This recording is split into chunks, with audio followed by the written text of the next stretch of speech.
Sur le multi-recyclage des déchets, qu'est-ce que vous en pensez, notamment versus l'utilisation du plutonium? Parce que si on développe une 4e génération, est-ce qu'on peut faire les deux ou pas? Et puis, qu'est-ce que vous appelez le multi-recyclage des déchets? C'est le fait de réutiliser. Parce qu'aujourd'hui, le MOX, c'est pas du. Non, c'est pas le MOX. C'est pas du multi-recyclage, hein, c'est du recyclage unique, hein, le MOX. Oui, le MOX, mais ça va au-delà. Il n'est pas encore développé. Il n'est pas encore développé. D'accord. C'est un projet. D'accord. Donc c'est l'idée qu'on pourrait réutiliser on va dire les éléments encore fissiles dans le combustible issus du MOX. Plusieurs fois. Okay. Plusieurs fois. Alors ça c'est une question technique que j'ai pas regardée, donc j'ai pas d'avis là-dessus.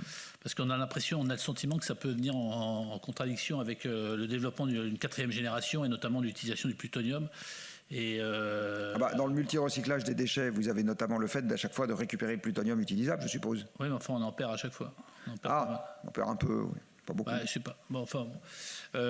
Et sur le petit nucléaire, le SMR là. Le SMR, c'est une version sur laquelle j'ai pas des idées très claires, au sens où j'ai compris que l'idée c'était de faire, d'industrialiser à l'amont du site la fabrication d'un certain nombre de composants ou de blocs complets, histoire de pouvoir être plus rapide au moment de l'installation sur site. Je n'ai pas les idées claires parce que tant qu'on n'a pas le retour d'expérience permettant de voir si la théorie est confirmée ou pas, je ne sais pas. Donc voilà, donc je connais la théorie. En tout état de cause, quand vous demandez aux personnes qui sont en charge et que vous avez peut-être reçu quel ordre de grandeur, de capacité ils sont capables de sortir par an, on parle de l'ordre d'1 gigawatt de puissance par an.